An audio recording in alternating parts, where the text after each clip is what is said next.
రాజకీయ బలహీనతలను చూద్దాం. గులాబీ కేడర్ గట్టి సవాల్. పరకాల్లో బీఆర్ఎస్ ఓడిపోయినప్పటికీ పార్టీ కేడర్ పూర్తిగా బలహీనపడలేదు. గ్రామ స్థాయిలో ఇప్పటికీ బలమైన నాయకత్వం, కార్యకర్తల నెట్వర్క్ కొనసాగుతుంది. గతంలో అధికార పార్టీగా పనిచేసిన అనుభవం కూడా వారికి ఉంది. ప్రతి అంశాన్ని రాజకీయంగా వినియోగించుకునే సామర్థ్యం ప్రతిపక్షానికి ఉంది. మరో బలహీనతను చూసినట్లయితే కమలం విస్తరణ వ్యూహం. బీజేపీ ఓటు శాతం క్రమంగా పెరుగుతున్న నియోజకవర్గాల్లో పరకాల కూడా ఒకటి. ముఖ్యంగా యువత, పట్టణ పరిసర ప్రాంతాలు, మధ్యతరగతి వర్గాల్లో బీజేపీ ప్రభావం పెరుగుతుంది. భవిష్యత్ ఎన్నికల్లో త్రిముఖ పోటీ తీవ్రతరం అయ్యే అవకాశాన్ని విస్మరించలేం. మరో బలహీనతను చూసినట్లయితే అంచనాల ఆకాశం. అధికార పార్టీ ఎమ్మెల్యేగా ఉండటం వల్ల ప్రజలు వేగంగా ఫలితాలు ఆశిస్తున్నారు. ఎన్నికల సమయంలో ఇచ్చిన హామీలు, స్థానిక సమస్యల పరిష్కారం, అభివృద్ధి పనుల పురోగతి వంటి అంశాలపై నిరంతర పరిశీలన కొనసాగుతుంది. ఫలితాలు ఆలస్యమైతే అసంతృప్తి పెరిగే అవకాశం ఉంది.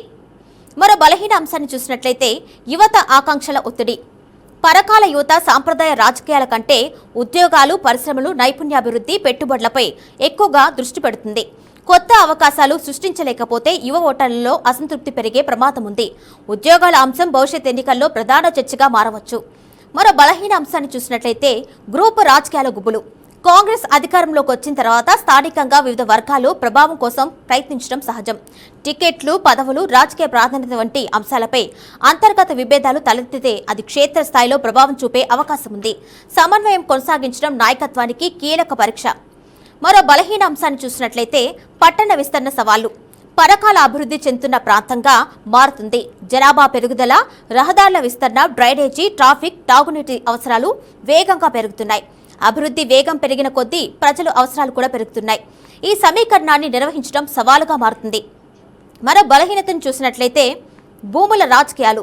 భూముల విలువలు పెరగడం వల్ల భూ వివాదాలు, లేఅవుట్లు, రియల్ ఎస్టేట్ కార్యకలాపాలు రాజకీయంగా సున్నితమైన అంశాలుగా మారుతున్నాయి.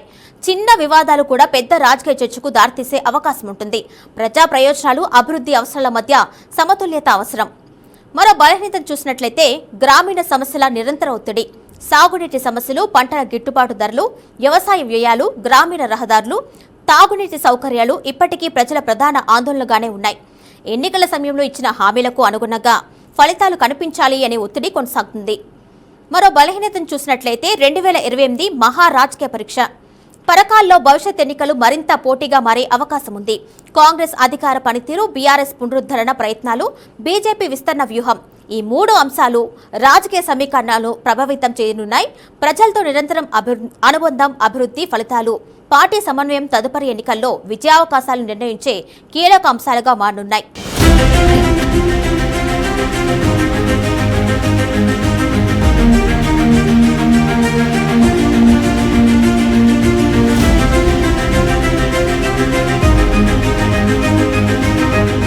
గ్రౌండ్ లెవెల్లో మేం తెలుసుకున్న ఈ అంశాలు మీకు యుద్ధానికి ముందు మోగే ఓ సైరన్ లాంటివి. ఇప్పటికైనా వచ్చే ఎన్నికల వరకు మీకు ప్రతికూలంగా మారిన అంశాల్ని సరిచేసుకుని ప్రజలకు ఇచ్చిన హామీపై దృష్టి పెట్టండి. లేదంటే మీ పొలిటికల్ ఫ్యూచర్కు బ్రేకులు పడే ఛాన్స్ ఉంటుంది. కాబట్టి ఇప్పటికైనా ఎమ్మెల్యేగా గెలిచినందుకు ప్రజల కోసం పనిచేస్తున్నారని ఆశిస్తున్నా. తెలుగు రాష్ట్రాల్లో మరికొన్ని నియోజకవర్గాల్లో ఎమ్మెల్యేల పనితీరుపై మరో ఎపిసోడ్లో కలుద్దాం.